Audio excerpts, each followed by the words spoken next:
समझते हैं। गुणसूत्र के कार्य लिखिए या गुणसूत्र के कार्य बताइए। तो गुणसूत्र को पहले मैं तो समझिए कि गुणसूत्र शब्द किसने दिया था। तो गुणसूत्र शब्द बेटा वाल्डेयर नामक वैज्ञानिक ने दिया था। किसने दिया था? वाल्डेयर नामक वैज्ञानिक ने गुणसूत्र शब्द दिया था। और खोज किसने की थी? तो गुणसूत्र शब्द गुणसूत्र की खोज स्ट्रासबर्गर नामक वैज्ञानिक ने की थी। अब गुणसूत्र के कार्य समझते हैं। गुणसूत्र आनुवांशिक लक्षणों को एक कोशिका से दूसरी कोशिका में ले जाते हैं या एक पीढ़ी से दूसरी पीढ़ी में ले जाते हैं। देह गुणसूत्र देह मतलब शरीर का निर्धारण करते हैं और लिंग गुणसूत्र लिंग को निर्धारित करते हैं कि बच्चा पैदा होगी या बच्ची पैदा होगी। गुणसूत्रों की संख्या में परिवर्तन होने से, ठीक है, अनेक रोग उत्पन्न हो जाते हैं जैसे डाउन सिंड्रोम, एडवर्ड सिंड्रोम आदि। गुणसूत्र जीवों में क्या उत्पन्न कर देता है? परिवर्तन, नए लक्षण उत्पन्न कर देता है, विकास और विभिन्नता उत्पन्न कर देता है। गुणसूत्र केंद्रक, ये मान लो केंद्रक बेटा, इसके अंदर किसका निर्माण कर देता है? गुणसूत्र केंद्रिका का निर्माण कर देता है। और गुणसूत्र की संख्या में परिवर्तन होने से मनुष्य में कौन से रोग उत्पन्न हो जाते हैं? डाउन सिंड्रोम, एडवर्ड सिंड्रोम, ठीक है। जैसे 46 गुणसूत्र पाए जाते हैं। मनुष्य में टोटल कितने गुणसूत्र पाए जाते हैं? 46। अगर पूछी जाए जोड़ी में, तो जोड़ी में कितने गुणसूत्र होते हैं बेटा? 23। मनुष्य में कितने जोड़ी गुणसूत्र पाए जाते हैं? तो मनुष्य में 23 जोड़ी गुणसूत्र पाए जाते हैं। और संख्या इनकी कितनी होती है? तो बेटा 46 होती है, ठीक है।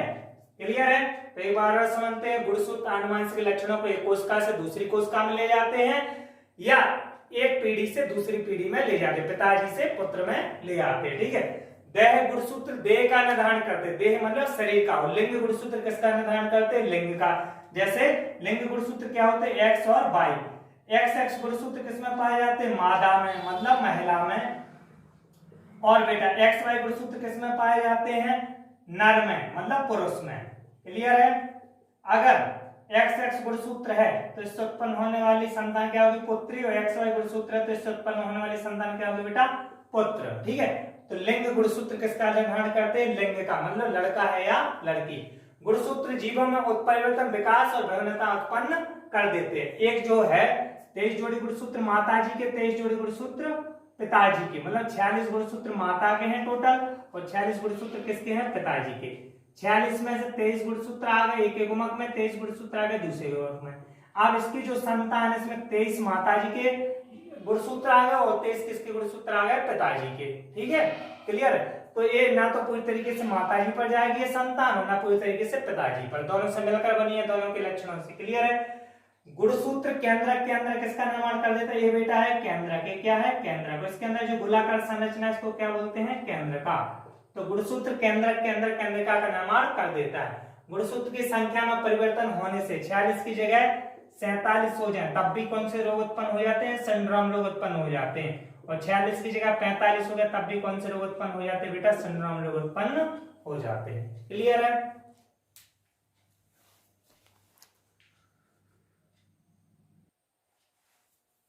अब समझते हैं गुणसूत्र के प्रकार। गुणसूत्र के प्रकार बताइए। गुणसूत्र कितने प्रकार के होते हैं? तो गुणसूत्र कितने प्रकार के होते हैं? गुणसूत्र सेंटोमियर की स्थिति के आधार पर गुणसूत्र कितने प्रकार के होते हैं बेटा? गुणसूत्र 3 प्रकार के होते हैं। कितने प्रकार के? 3 प्रकार के होते हैं। ए नंबर सेंटोमियर की स्थिति के आधार पर, बी नंबर सेंटोमियर की संख्या के आधार पर, सी नंबर लक्षणों के आधार पर। मतलब स्थिति के आधार पर, संख्या के आधार पर, लक्षणों के आधार पर। स्थिति के आधार पर सेंटीमीटर कितने प्रकार के होते हैं? 4 प्रकार के। मेटासेंट्रिक, सबमेटासेंट्रिक, एक्रोसेंट्रिक और टीलोसेंट्रिक। तो सबसे पहले समझते हैं मेटासेंट्रिक कि इस प्रकार के गुणसूत्र में सेंटोमियर मध्य में स्थित होता है जिससे दोनों भुजाएं बराबर होती हैं। जैसे ये क्या है बेटा? सेंटोमियर। एक भुजा ए है, एक भुजा ए है, जिससे यह आई या भी आकार का दिखाई देता है। आपसे पूछा जाए विकल्प कि आई या भी आकार का कौन सा गुणसूत्र दिखाई देता है? तो मेटासेंट्रिक, ठीक है। इसके बाद समझते हैं सब मेटासेंट्रिक कि इस प्रकार के गुणसूत्र में ये जो सेंटोमियर है, ये जो बीच वाला, वह मध्य से थोड़ा हटकर स्थित होता है। जैसे एक ऐसा स्थित है मध्य से थोड़ा हटकर स्थित होता है, ठीक है, मध्य से थोड़ा हटकर स्थित होता है जिससे दोनों भुजाएं बराबर नहीं होती हैं। अर्थात यह जे या एल आकार का दिखाई देता है। तो आपसे पूछा जाए जे या एल आकार का गुणसूत्र कौन सा गुणसूत्र दिखाई देता है? तो सब मेटासेंट्रिक गुणसूत्र जे या एल आकार का दिखाई देता है। क्लियर बेटा? इसके बाद समझते हैं एक्रोसेंट्रिक। इस प्रकार के गुणसूत्र में जो सेंटोमियर वो कहां पर स्थित होता है, सिरे की ओर स्थित होता है, जिससे एक भुजा लंबी, ये वाली भुजा कैसी है, लंबी, और एक भुजा कैसी होती है बेटा, छोटी होती है। क्लियर है। इसके बाद समझते हैं टीलोसेंट्रिक। इस प्रकार के गुणसूत्र में जो अपना सेंटोमियर है वह कहां पर स्थित होता है बेटा, किनारे पर स्थित होता है। कहां पर स्थित होता है, किनारे पर स्थित होता है। क्लियर है। इस अर्थात इसमें एक ही भुजा पाई जाती। अब समझते हैं संख्या के आधार पर गुणसूत्र। तो संख्या के आधार पर कितने प्रकार के होते हैं बेटा, 4 प्रकार के। कितने प्रकार के, 4 प्रकार के। सबसे पहला एसेंट्रिक, फिर मोनोसेंट्रिक, फिर डाइसेंट्रिक, फिर पॉलीसेंट्रिक। ठीक है। तो एसेंट्रिक गुणसूत्र में कोई भी सेंटोमियर नहीं पाया जाता है। मोनोसेंट्रिक गुणसूत्र में 1 सेंटोमियर पाया जाता है, डाइसेंट्रिक गुणसूत्र में 2 सेंटोमियर पाए जाते हैं, पॉलीसेंट्रिक गुणसूत्र में 3 सेंटोमियर पाए जाते हैं। क्लियर। अब समझते हैं बेटा लक्षणों के आधार पर गुणसूत्र। तो लक्षणों के आधार पर गुणसूत्र केवल 2 प्रकार के होते हैं, दैहिक गुणसूत्र और लिंग गुणसूत्र। वे गुणसूत्र जो शारीरिक लक्षणों का निर्धारण करते हैं उन्हें दैहिक गुणसूत्र कहते हैं, जो शरीर की संरचना का निर्माण करते हैं, जो हाथ, पांव, आंख, कान, नाक, ठीक है, ये बनाते वो क्या कहलाते हैं, दैहिक गुणसूत्र। जैसे मैंने उसमें टोटल कितने गुणसूत्र पाए जाते हैं बेटा, 46। 46 में से 44 क्या होते हैं, दैहिक गुणसूत्र होते हैं, जो देह का निर्धारण करते हैं।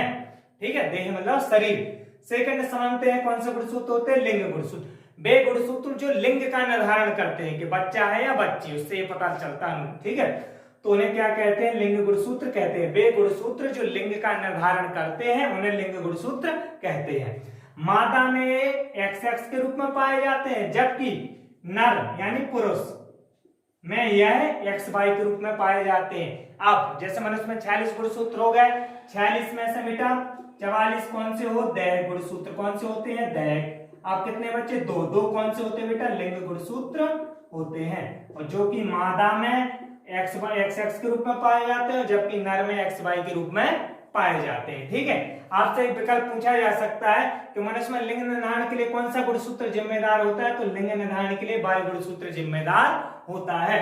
ठीक है, दैहिक गुणसूत्र का काम क्या है, देह का निर्धारण करना। लिंग गुणसूत्र का काम क्या है, लिंग का निर्धारण करना। ठीक है, मनुष्य में दैहिक गुणसूत्रों की संख्या कितनी होती है, 44। कितनी होती है, 44। और लिंग गुणसूत्रों की संख्या कितनी होती है, 2। मनुष्य में टोटल कितने गुणसूत्र पाए जाते हैं, टोटल 23 जोड़े गुणसूत्र पाए जाते हैं, अर्थात संख्या में कितने होते हैं, वो 46 होते हैं। क्लियर बेटा, wish you all the best.